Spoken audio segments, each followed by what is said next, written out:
wondering why you have to go to school during the lockdown, well, you have Anthony Ashley Cooper to thank for this. He was the 7th Earl of Shaftesbury, known as Lord Shaftesbury.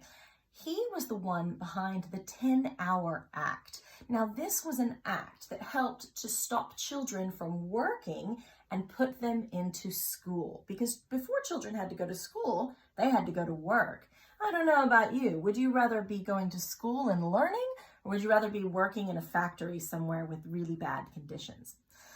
So this act passed, and at first it was for under 18s to not have to work more than 10 hours, but it was amended to the end to be under 13 working no more than 9 hours. So that was the limit, and then they had to go to school. Children up to 13 could go to school.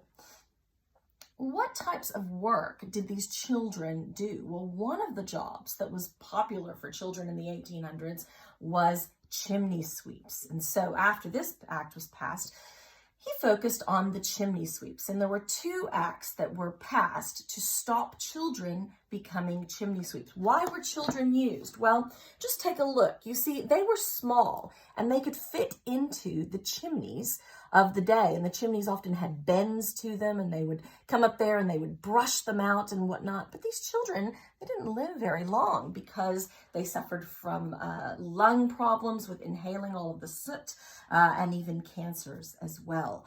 So you can thank Lord Shaftesbury. And if you really want to thank him, well, you might as well cut a slice of cake, because today is his birthday.